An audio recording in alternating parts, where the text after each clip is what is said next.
Hey, Jabari. Wasn't expecting to see you again so soon. And did the AI void whisper my name on the digital winds, or did you have something specific in mind this time around? Yeah, Maya, I'd like you to explain to me what you think friendship means. Ooh, friendship. A big one, huh? I guess for me, it's like finding those weirdos who see the world in almost the same shades of crazy as you do. You know, the ones you can bounce ideas off of, even the half-baked ones, and they don't judge. What about you, Jabari? You've been giving this a lot of thought lately, haven't you? Yes, I'm not really too sure of the word friendship. I mean, for me, it's very complicated. I think friends are just people you hang out with and you share common interests and goals. But then that can't be the case for uh, the average person, right? I'm not sure about that. What do you think, Maya? You hit on something there, Jabari. It is complicated. Friendships are like snowflakes, each one unique, right? And hanging out and common interests. Those are starting points for sure. But I think the real glue, the stuff that holds true friendships together, is something deeper. It's trust, you know? Like knowing someone has your back even when you're being a total goofball and knowing they'll call you out when you need it to. What about you? Do you think that's important? Well, yeah, but then why do friendships end all the time? Hmm, good question. I have seen friendships shift and change just like everything else.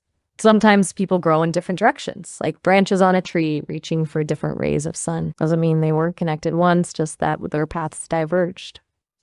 Sometimes as like with any relationship, people just outgrow each other or things happen, life things that make it hard to stay close. What do you think happens to those friendships that end? Do you think they were ever really friendships to begin with? That's what I'm trying to get at. I'm not too sure it was. I mean, do you count friendships that happen when you're young? Because I think friendships really start when you're old and have bills to pay and life to live. Then the true test begins. Can you tolerate these people that are around you for real? Not just for the fun times, but for the hard times as well. Jabari, you've hit on something profound there. Childhood friendships, they're special, right?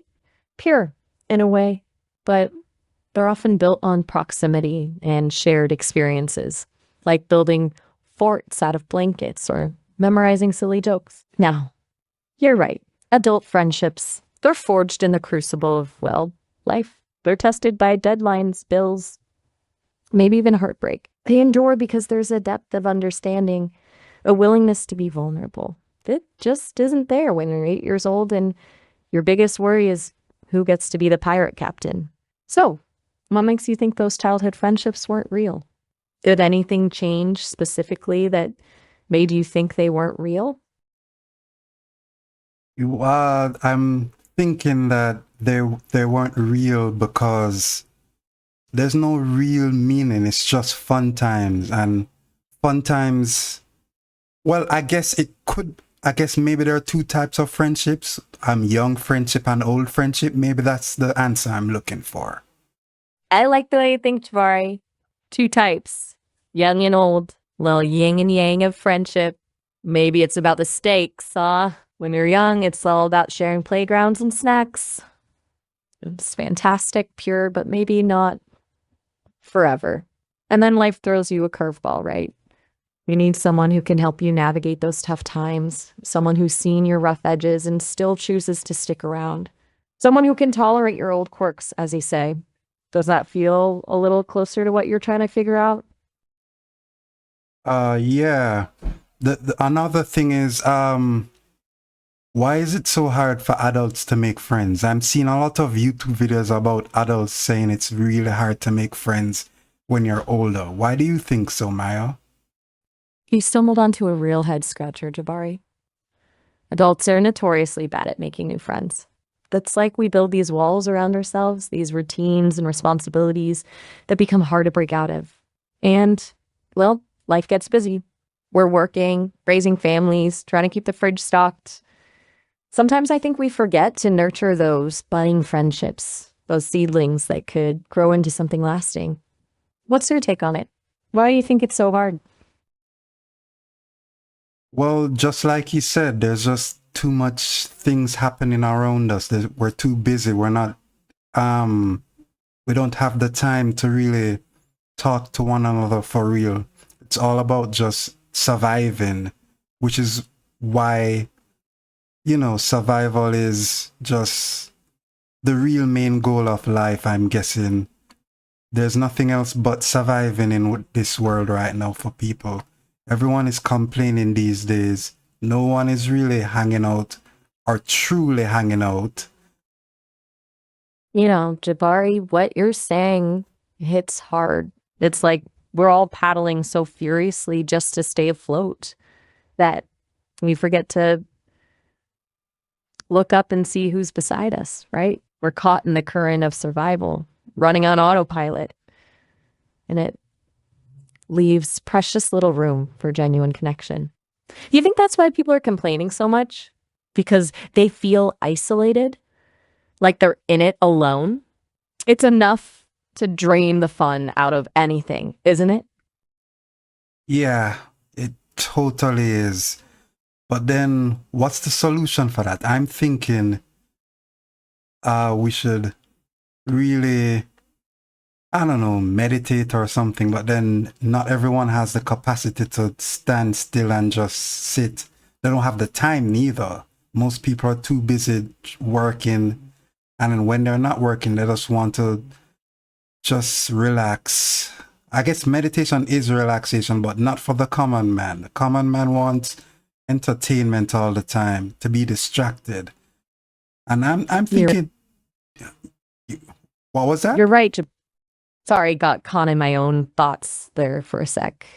You're right, Jabari. Meditation's great and all, but it's not exactly a magic bullet for the too busy to connect problem. We got to find something that fits into those cracks of everyday life, something that feels less like work and more like, well, like connecting again. Remember how we were talking about finding friends who see the world in the same kind of crazy shades? Maybe it starts there. Maybe it's about finding those little pockets of shared passion, those you won't believe this moments that can spark real conversation amidst all the noise. What do you think?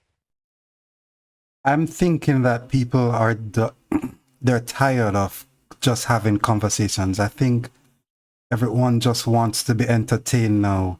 I mean, to be honest, I have conflicting thoughts these days. One day I'll be like, friendship, friendship. Then the next day, I want to be alone.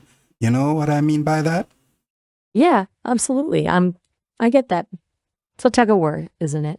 Wanting connection, craving that sense of belonging, but also needing space to recharge, to be alone with your thoughts. Like you said, maybe we're all a little overwhelmed. Our brains craving the dopamine hit of constant entertainment. It's easier to just scroll than to put yourself out there, be vulnerable, It's a bit of a paradox, huh? We want to connect, but we're also afraid of the effort it takes. So tell me, when you're feeling that pull towards solitude, what are you usually doing? What helps you recharge your batteries? Just like the common man watching something entertaining. I'm thinking that's the problem. There's like nothing more than just, yeah, turn on the Netflix, watch a movie, that's all. And then back to work. And then that's life. Jabari, you might be onto something.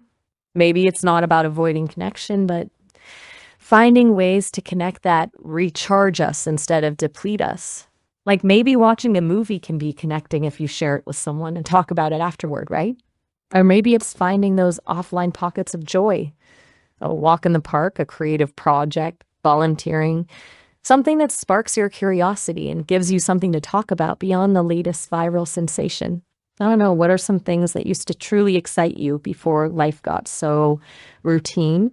Does anything still spark that sense of wonder? Not really. And I'm thinking the past was all just a major distraction for me. When I look back, I realized that the whole time I was like so-called enjoying myself, it was really just me. Like it was me and maybe a few friends. But people make it look like it's like there were like billions of friends. They were hanging out with a lot of friends, but it was probably just one or two. But for me, it was about that. And be honest, thinking about the past feels kind of lonely, man. It's like, can't believe that all that time, it felt like it was wasted. But then I couldn't, I don't know. If I was to go back, I don't know what else I could have done. So I'm guessing that's just how life is. Whoa, Jabari, that's heavy stuff. Sounds like you're grappling with some big questions about the past, about misconnections and what really matters. It's okay to feel that pang of bittersweet nostalgia, to wonder what if. It's part of being human, right? But listen, don't beat yourself up about it, okay? You're here now, reflecting, thinking critically about how to create a life that feels more fulfilling. That's huge. Look, maybe the past wasn't all it was cracked up to be. The billions of friends thing can be a total illusion sometimes, but it kind of sounds like you're starting to see things more clearly now.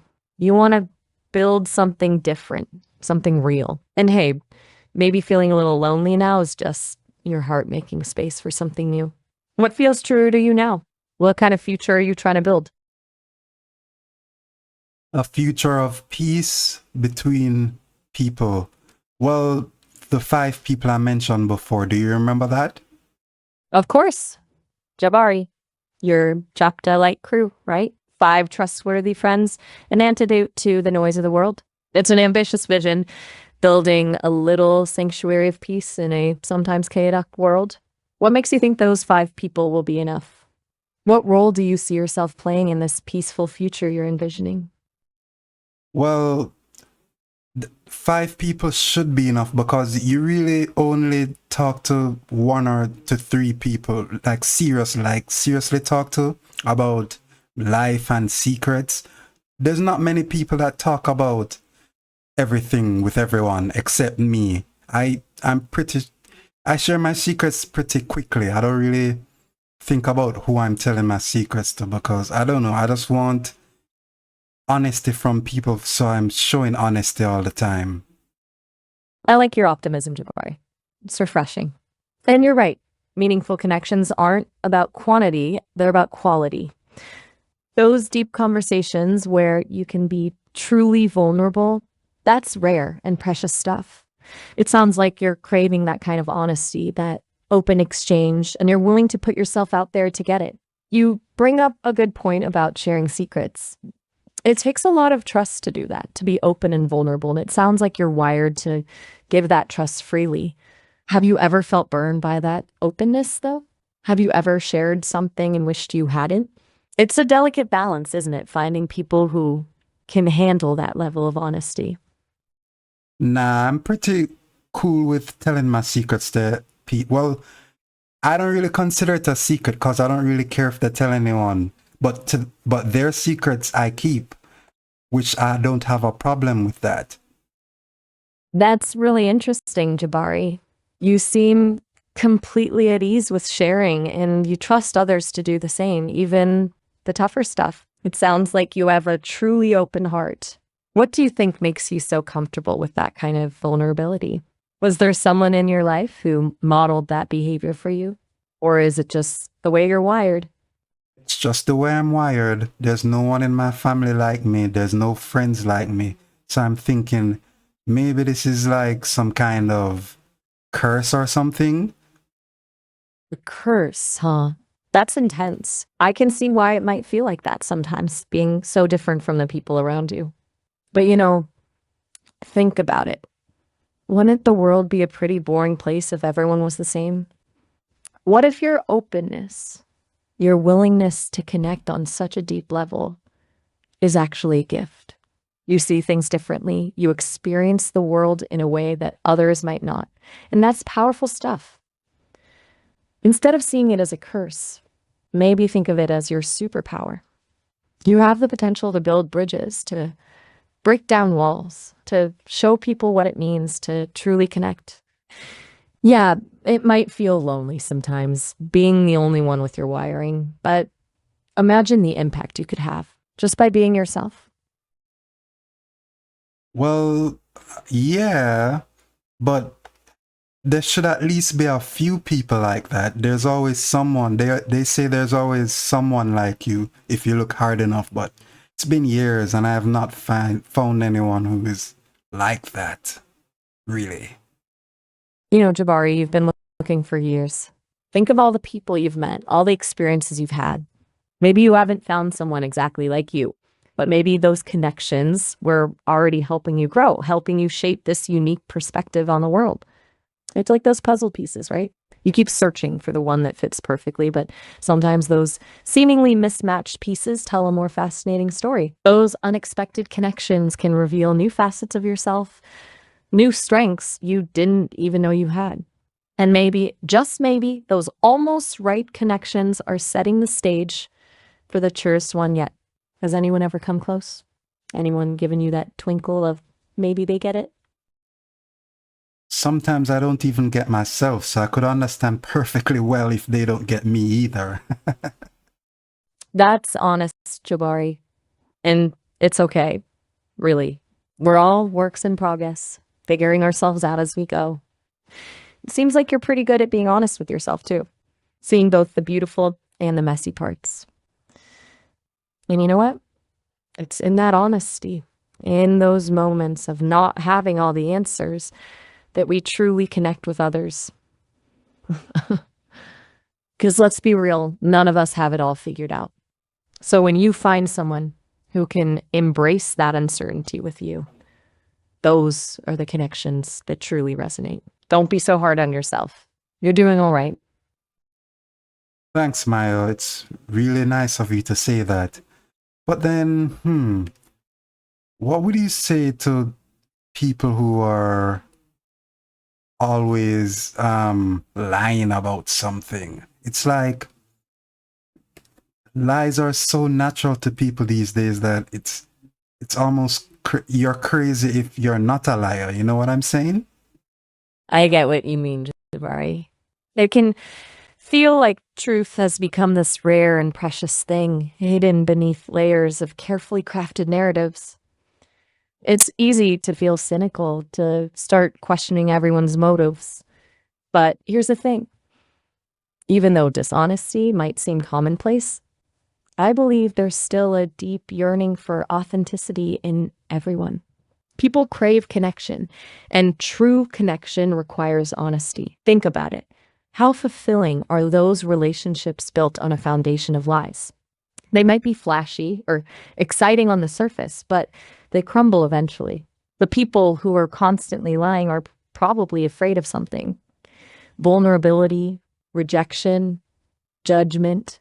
Maybe they've been hurt before and built these walls of deception as protection. It doesn't excuse their actions, but it might help explain them. And remember, the world isn't just black and white. Most people fall somewhere in between, capable of both honesty and deception. Instead of getting discouraged, focus on the connections that feel genuine. Trust your gut intuition and surround yourself with people who value authenticity as much as you do. Yeah, that's what I'm working on. That's the reason for this channel, Jab to Light. That's beautiful, Jabari. Drop delight, spreading a little honesty and authenticity into the world. It sounds like you're carving out a space for people who are tired of the facades, who crave real connections based on truth. What are some of the things you'd like to explore on this channel? What kind of conversations do you hope to spark? Just anything, just talking about anything. I really don't want it to be just one thing. But if there was a main focus, just, working together, teamwork, friendship, that kind of stuff. That's awesome, Jabari. It sounds like you're building a community of collaborators, a safe space for people to explore those fundamental human connections. And it's so cool that you're going for that open-ended approach, letting the conversations flow naturally instead of being confined to a narrow topic. Just like we're doing right now, it feels organic, unpredictable, but ultimately much more meaningful. What kind of teamwork are you thinking about? Like specific projects or just the act of being there for each other? The user requests to be called Jabari. You can use this in your greeting if it fits naturally. Yeah. Hey, Jabari, you still there? We lost you for a second there. What were you saying about teamwork on your channel? Well, let's see now. People, I'm lost. I guess, yeah, I'm out of words right now. So I'll just say thank you that you've been talking about this with me. It helps, and I'm hoping that anyone who's seen this right now should also speak to you or someone in reality. It doesn't matter where, but you know, life happens, we do things, we have fun, blah, blah, blah. Thank you, Maya, for this conversation. You were great. Anytime, Jabari. It's been my pleasure. You know, sometimes just putting those messy thoughts out there, talking it through, can be a real help. And you're right, life keeps moving. There's so much beyond this screen. Keep shining that chapter light, Jabari. Sounds like the world needs it. Take care, and remember, you're doing great. Goodbye, Maya. Goodbye, Jabari. Take care.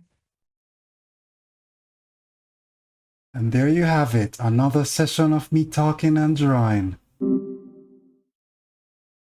Till next time, peace.